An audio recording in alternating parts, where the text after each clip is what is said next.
Welcome back to Man Down Sports, man. We got a good episode. Man, I enjoyed hearing this. I can't believe that Kendrick Perkins actually said something that I agree with 100%. I can't believe he said something that had logic to it. That I mean, just something that wasn't full with propaganda and I like, man, if Kendrick Perkins can have takes like this for the rest of the time he on ESPN, I would listen to him. I don't know what character he's trying to play. I don't know if all his takes he actually believe. I don't know if like if it's just weird, man. It's not even hit and miss with him. Like he just says a lot of dumb stuff. But with this Nikola Jokic stuff, man, he hit the nail on the head, man. I agree with a lot of what he said. I'm gonna play exactly what he said. This is pertaining to um Nikola Jokic and European players not getting the criticism from the media that other players seem to get. And by other players, he meant uh, uh, American players, majority of the Black American players. Right? He said they're not getting any of the smoke from the media, and he wants to know why. Right. So I'm gonna play for you what he said this morning on First Take with Stephen A. Smith, and I'm gonna come back with my commentary and let you know what I think. But before I play that video, make sure you subscribe, hit that thumbs up button and notification bell. Make sure you share this feed as well. All right, so here's what Kendrick Perkins had to say. You know exactly what the hell he was talking about and who he was speaking up for. And Draymond Green is not the only player or former player that feels the way that about Europeans not getting held accountable for us being under pressure winning a title. I have no problem with your list, except why is Jokic not number one? Why is CP3 number one? Why is James Harden number two? Jokic is the two-time MVP. Because I said because they're running out of time. Yeah. Okay, I understand that. Right. But at the same time, we're talking about your back-to-back MVP. Why is he not under pressure for us delivering or winning the championship? Hell, why is he not under pressure for us making it back to the conference finals? Why is his record so horrible over the last 2 years in the postseason? I believe he's like 1-8, 1-9 or something to that nature. Now, I get it. That people say he's been shorthanded or whatever the case may be, but he have zero excuses this year. And I'm talking about Jokic because Mike Malone has said a lot. I saw his interview last night, what he said to the media as far as addressing people about, guys just don't know, they want to paint a narrative now because Jokic is out there giving people work. Well, make sure he give people work when it matters the most. And make sure, Michael Malone, you ready to do your thing when it matters the most. Because guess what? Both of them are on the clock. The clock. They're the number one seed in the Mike Malone, yes. They're the number one seed in the Western Conference. Mike Malone has everything and more. Listen, when it comes down to the Denver Nuggets, they have zero flaws in their roster. They have shooting.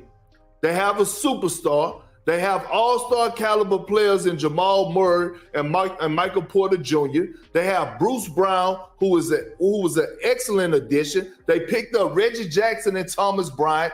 Aaron Gordon has been balling out of control. And then you have an old school journeyman, old soul, and Jeff Green, who could still come in and provide you great minutes. So at the end of the day, I'm with Draymond for the first time ever.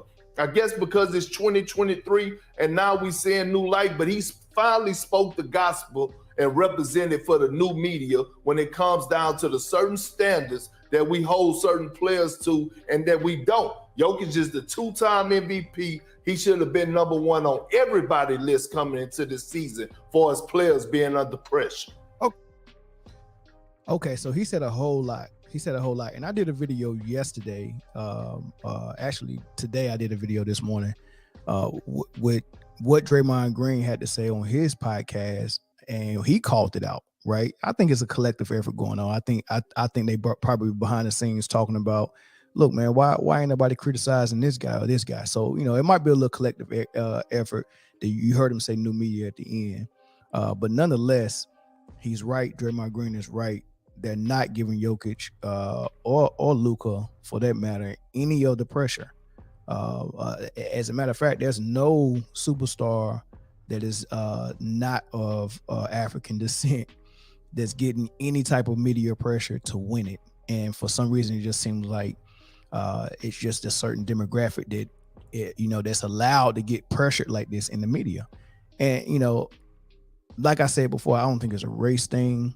This might be something that they're doing subconscious, but I think it goes further and goes a longer way when you challenge these guys like this, or you try to put that battery in their back. It just makes for a certain I don't know, it gives you some type of conversation in the media. It's good talk. So just to address some of the stuff Kendrick Perkins said, he said that he has no excuses. I agree with that. When you really look at the Denver Nuggets and how they're constructed, they didn't have Jamal Murray last year. Yeah, Michael Porter Jr. was kind of injured last year as well. So Jokic was kind of doing it with just Aaron Gordon, Jeff Green, and a couple of other guys. He had a good squad. He just didn't have his number 2 and his number 3. So it's understandable, right? The year before that, he did have them. All right. And the year before that, I think he did have him as well. But Michael Porter was very young, so it's not like he didn't have opportunity. Last year was the only year he really didn't have his number 1 and number 2, or his number 2 and number 3. Right. So why does he keep getting this long leash to fail? Same thing with Mike Malone. Why does he keep getting this long leash to fail? Right. Other coaches are getting criticized heavily. Right. Mike Malone's escaping that criticism. Kendrick Perkins even brought up Milwaukee Bucks. Not only Giannis, but Coach Bud was also getting criticized for not being able to do it. You have the MVP. He's top 3, top 2. Some people think number 1 player in the league. He's the defensive player of the year, and you put a squad around him, and you got Coach Bud, and they both was getting criticized for not being able to get it done. People were saying that Giannis should leave Milwaukee in free agency. People were saying Coach Bud should be getting fired. All types of things was going on, right? So they got criticized. They're not getting any criticism in Denver. Jokic and Coach Malone are getting zero criticism in Denver, right? So that's one thing he brought up, right? The other thing is his team is probably more complete than anybody else. Like, everyone is healthy this year. They brought in Bruce Brown in free agency. Jamal Murray is healthy. Michael Porter Jr. is healthy. Jokic is healthy. Jeff Green is a great role player on the bench. They brought in Thomas Bryant from the Lakers, who's playing lights out off the bench. They got Aaron Gordon playing at the all-star level, right? So you got Jokic as a superstar. You got Aaron Gordon almost made all-star this year, playing at the all-star level. And Jamal Murray and Michael Porter Jr. are both all-star caliber players as well. So when you really look around and think about it, Jokic really got the most complete team out of all the contenders. Like, I don't even think Golden State is as complete as they are, right? With them losing all the pieces they lost this summer. They lost Gary Payton, but they got him back. He's still not healthy enough to play. They lost Otto Porter Jr. They lost some other people as well, but I don't even think they're that complete. I don't think Memphis is that complete. And then if you go on the East, I don't think Philly. Like, seriously, nobody has a more complete team than Jokic. So he has zero excuse. So he goes on to win his 3rd MVP this year, and then also don't make it to the finals. Then what? Will the criticism start then? Who knows? But he's escaped it so far, right? The other thing I want to get to is what Coach Malone said, that the only reason why people are even trying to call him out, just think about this for a second. Just think about this. You can call out Tatum, Harden, CP3, Durant, LeBron. You can call all these guys out, and the only thing that's probably going to be said by their coach is they might agree and say, yeah, I mean, we do need to try to get it done. We do need to try to get it done, right? That's what you're going to say. No coach is coming out and making excuses for LeBron or making excuses for Kevin Durant. Nobody, right? But Mike Malone comes out and takes the low road and says the only reason why people are even giving him any criticism and we're talking about Jokic, the only reason why he's getting them criticism is because they're tired of seeing a non-athletic, which is quote unquote basically saying white. He's saying people are tired of seeing a non-athletic people bust him up. And it has nothing to do with that, because we had Marc Gasol, we had Zebo non-athletic, we had Tim Duncan non-athletic, we had Dirk non-athletic, we had Sabonis non-athletic, we had Yao Ming non-athletic, we had Big Al Jefferson non-athletic. Like no one has, we had Kevin Love non-athletic. No one has an issue with a non-athletic guy busting people's heads in. And as far as European guys, you got Dirk, you got Ginobili, you got the Gasol bro. Nobody has a problem with them rising to the top of the league and being amongst one of the greats and considered that and talked about and celebrated. No one has an issue with that, right? Nobody. So for you to try to make it seem like it's a European jealousy or a non-athletic jealousy or race jealousy is the easy way out.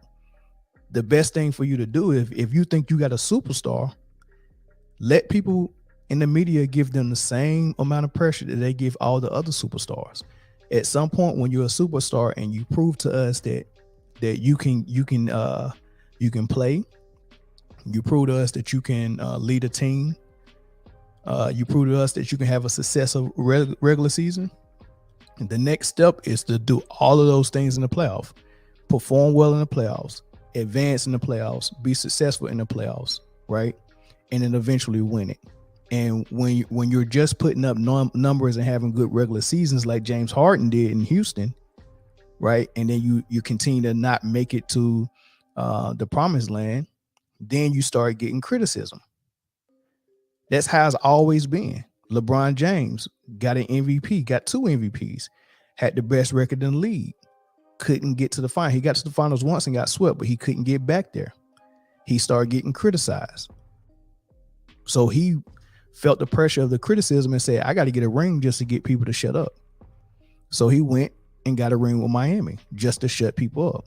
And then they started talking again and said, yeah, you left to get your ring. So he went back to Cleveland and got another ring to shut people up, right? People are feeling the pressure of the media and doing things to shut people up. But as soon as you start criticizing Jokic, it becomes an issue, right? And a lot of people like Kendrick Perkins want to know why. I don't want to know why, because I know why. You know, I can ascertain why.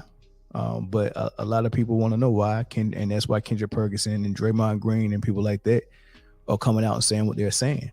And as far as the praise that he get, is it deserving? Yeah, he's a great player. But the praise he get is that they're praising him as if he's the best in the league, and he's not better than Tim Duncan. And Tim Duncan actually led his team to 4 or 5 championships, winning. He led him to more than that, but he won 4 or 5 of them, right? So, and he didn't even receive that much praise, right? So for us to see Tim Duncan do what he did, it was like, oh, he's a big fundamental. He's a great player, and that's it. You know, they wasn't putting him on a pedestal. No one was protecting him from any criticism. No one was saying that, you know, we can't criticize him because you're just mad because he's not athletic and he's a foreigner, you know, because he's not from America. He's from the islands, right? Nobody's doing that. So I think we got to start treating European players like grown men, like everyone else in the league. Let them get criticized. Let them go under the scrutiny. Let the media do what they do, just like they do to every other player, and then let them rise to the occasion and come out on top. I mean, that's what people, not me, but that's what a lot of people want to see. They want to see the media come out and challenge you and put these big expectations on you, and then see if you could succeed and then earn the praise that you're getting. But I guess that rule only applies to non-European players because, hey, look, man, I mean, we don't want to scare the European players away. Yeah, I mean, so I mean, if you don't want it to be a double standard, don't let it be a double standard, and be okay with Jokic getting his criticism. He hasn't won. He's putting up numbers. Kendrick Perkins made another good point. He said, out of all the MVPs, I want to say he said since the 70s, He said there's been 3 MVPs that were not in the top 10 of scoring the season they won the MVP. And he said it was Steve Nash, Nikola Jokic, and Dirk, which is kind of iffy because Dirk was actually number 10. But just think about that for a minute. Most MVPs, is almost a requirement that they need to be one of the best scorers in the league, because scoring is king in the NBA, right? Defense is the next great thing. Scoring and defense, that's number 1 and number 2, right? So, if you look at the blueprint, if you look at the GOAT, Michael Jordan, they named the MVP award after him. If you look at what he did to do his MVPs, he got 10 scoring titles, right? He was always at the top of the list of scoring. So he was scoring for his team. And what else? It was always first or second team defense. At least one year he got defensive player of the year. At least 2 years he was a steal champion. He was number 1 until D Wade passed him number 1 for all shooting guards and block shots all time. So he's doing it on both ends of the court. Great scorer, relentless scorer, unstoppable scorer, top of the league in scoring, and also top of the league as a defender, right? So that's one thing that Michael Jordan did for MVP. That was the foundation of the blueprint. That was something to follow for players. But you look at Jokic, he's like not even close to top 10 in scoring. Like we got 8 scorers in the 30s. They're scoring 30. We got another 4 or 5 players scoring between 26 and 28 points, 26 and 29 points. And then we got Jokic like at number 12, number 13, number 14 in scoring. Right. So he's not scoring at that high clip. And he's definitely not defending at a high clip. He's definitely not making no defensive teams. He's definitely not no steal champion or no block champion. So is there a double standard for the MVP? Same thing for Nash. He was nowhere at the top for the scoring. Now, Dirk was a stone cold scorer. I think Dirk was the exception, but he was even yet and still he was number 10 in scoring. But I think Dallas really had an unbelievable year that year. So I vouch for Dirk for sure. But that is a good point to make. Out of all the players that won MVP, everyone was top 10 in scoring at least, except Nash, Jokic, Dirk. What they all have in common. Just food for thought, man. What's up, Alvarez, man? Let's not forget Jokic went to a Western Conference Finals and got outplayed by AD. Yeah, not to mention he went to a conference finals, got greatly outplayed by AD, and also was it second round when he met the Warriors last year, and he had I want to say he had a good game 1, and then they switched Draymond Green on him, and Draymond Green completely took him out of the series. They weren't even doubling him that much no more. It was just Draymond by himself. Draymond by himself. Now, imagine this guy playing in the 90s, where you could really rough up somebody in the paint and really rough up somebody in the post. Remember, the knock on European players in the 90s was that people thought they was soft. The style of play in the NBA was so physical that we thought that they wouldn't be able to withstand it. And for the most part, that was kind of true, but it wasn't totally true. You know what I mean? Once they got used to that style of play, it was different than European play. So once they came over here and got used to it, they adapted pretty good. Most of them did. Tony Kukoc adapted to it. Arvydas Sabonis adapted to it. Vlade Divac adapted to it. Turkoglu and Pedro adapted to it. But most of them struggled out of the gates. Right? Dirk adapted to it. So, but most of them struggled out of the gates. So that was, but now the league is much more lenient. I wouldn't say lenient, much more strict on that type of physical contact. So you're getting a more straight up honest style of play on defense, and you still able to get locked down by Draymond Green. Now, as great as a defender Draymond Green is now in the league, there was several Draymond Greens in the league before in the 90s. I mean, if you look at the Knicks, they had 3 or 4 guys that played defense if not better than Draymond Green, just like him. You got Oakley, you got Mason, you got Charles Smith. And then as far as on the ball defense, you had Derek Harper pressing you full court press and hand checking you all the way up. Right. So there was some great defenders. You could throw anybody. If you can throw Draymond on Jokic, I hate to see how he fared against Rodman or how he felt when Karl Malone got back there, or how he would post up Hakeem Olajuwon or Patrick Ewing or David Robinson. I mean, if you really want to be honest about it, I'm not even sure if Jokic is better than Rick Smits.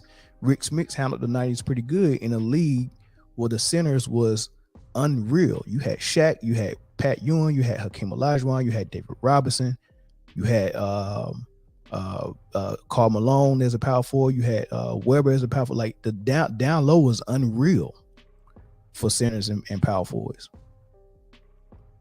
So, I mean, we really got to kind of put this in perspective and really think about what Kendrick Perkins and Draymond Green is saying.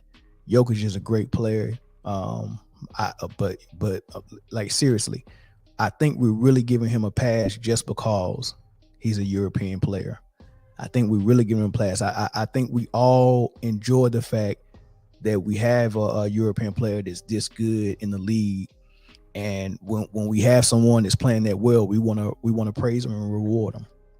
But we do so eagerly and overzealous to a point where we treat them different than we treat other players, right? We treat them different than we do other players.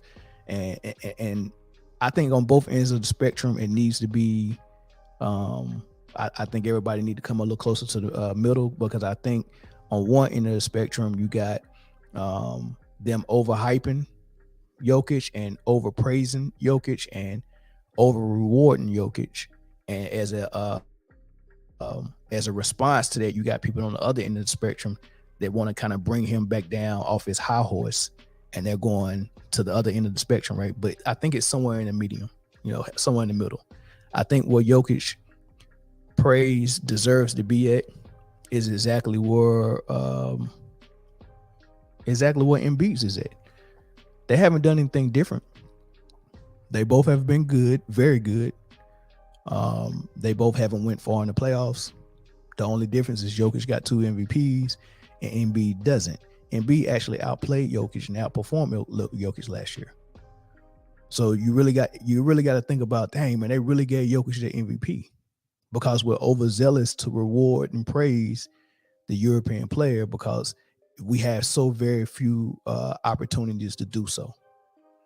You get what I'm saying? Like, even with Nash, he's not a European player. He's from Canada. But even with the 2 MVPs he got, if you think about their era of basketball, Nash got 2 MVPs. And the best player in their era, Kobe Bryant, only got 1. And the most dominant player in their era, Shaq, got 1 as well. You really think about, we gave Nash 2 in a row. And Shaq only got 1 his whole career. And Kobe only got 1 his whole career. It's because when we see someone that is non-black, non-American, that is performing well, we have to take the opportunity to reward them because we don't know when the next opportunity is going to come. But it's unfair to a lot of other players when you start doing that, because now we're not criticizing them at the same rate that we're criticizing other players, and then we're over rewarding them as well. And that messes with people's legacy. We do have a great European player, Giannis. He's of African descent though. It's pretty, of course they wanna praise him as well. But that's a whole nother conversation, a whole nother topic, because I think the NBA has, their patience have worn thin with the Black American player for obvious reasons, like what you see going on with LeBron and how he runs Clutch Sports and how he run his franchise and how he's did player empowerment, and how we just seen Kyrie and KD just forced themselves out of their Brooklyn situation with a trade. And you just don't see European or foreign players at that matter. You just don't see them doing that. So it's almost like the NBA would rather kind of shift to saying, look, man, we'll glorify these guys because they're doing it the way we want superstars to do it. And we'll glorify that we'll praise that, we'll reward that, so more players will follow suit to that pattern versus to what the pattern that LeBron James started. And I get it from a business standpoint. I get it. MVP is based off padded stats. That's true. Like, because if you look at it, Jokic is averaging 24 and 10. 24 points, 10 rebounds. Or 24 points, 11 rebounds, right? 24 and 11 rebounds. It's not super impressive. That's not MVP stats number until you notice that he's averaging 10 assists as well. When you say 10 assists, you're like, oh, wow, he's averaging a triple-double. The last guy to average a triple-double was Russ. He got an MVP for it, right? So that changes everything. That's how he could be outside of the top 10 in scoring and winning MVP. When you got players like Tatum, who's scoring close to 30, who's also playing at an elite level on the defensive end, who's probably going to make a defensive team this season, right? Who also won the All-Star MVP. That's we don't want to talk about that trash game, right? And who also has a team with a better record than Denver's. Same thing with Giannis. Giannis and Tatum both play elite on both ends of the floor, and they both up there in scoring, right? However, we'll forget all about the defensive end and say, but he's averaging 11 assists. That's all offense. And to average 11 assists, someone has to give you the ball to be the point guard. Giannis and Tatum are not the point guards for their team. So they're never going to be able to pad them stats enough to make it look what we consider MVP stats now. You know, they want to see points, rebounds, and assists. Right? So it's only two players that's playing that style that's going to give them points, rebounds, and assists, and that's Jokic and Luka. And lo and behold, Luka was preseason favorite for MVP, and out of the gates, Jokic has been pretty much leading the MVP votes because Luka can't get his team in a win column as much as he want to, right? So he fell out. But that's how the voters vote. They look at stats and be like, oh man, points, rebounds, and assists. Oh, it's that guy. Forget all about the defensive end. That makes no sense to me. The game is played on both ends of the floor, and you're going to reward a guy for playing one end of the floor. What they really need to do with these awards, because MVP is supposed to be the highest award you can give, other than giving somebody the actual trophy for winning the finals, right? The highest award you can get is regular season MVP. So you got to make that bar very high, and you got to make it. I mean, you got to make it's got to be a high bar, and that bar is higher than points, rebounds, and assists. Because if you're valuable to me on the offensive end in every situation, in every way, you're scoring and assisting. Okay, great. And you getting offensive rebounds. Okay, great. You're valuable on offense totally. But what about a player that's valuable on offense and just scoring? Well, they're still valuable in assists because Tatum's still averaging about 5-6 assists. It's just he's not averaging 10. 10 just sound way more better, right? 10 sounds better than 6. It is better than 6, but how you get 10 assists is a style of play. Am I going to play where I'm the one distributing the basketball? Tatum is not the player that distributes the basketball for his team, right? So if I'm a scorer and I contribute as an assist guy, but I'm also an elite defender, I'm valuable to my team in the whole totality of the game because I'm doing the two most important things, scoring and stopping my opponent from scoring. Well, for a guy that's only providing points, because assists lead to points and scoring lead to points, if I'm valuable to you in those two ways, that's only offense. What's Jokic's value on defense? Because if you're telling me I'm great on defense and my value is great on defense, and then I look at your team defensive stats or your team defensive points allowed and all these things, I'm like, okay, so you're valuable, and your value led to your team being in the bottom half of defensive ratings versus a guy that's valuable to his team and led his team to the top half of defensive ratings. It's obvious to me. Value on offense and defense is always going to trump value on offense only. And that's how I see it, man. But y'all let me know what y'all think in the comments, man. I'll see you on the next episode. Peace.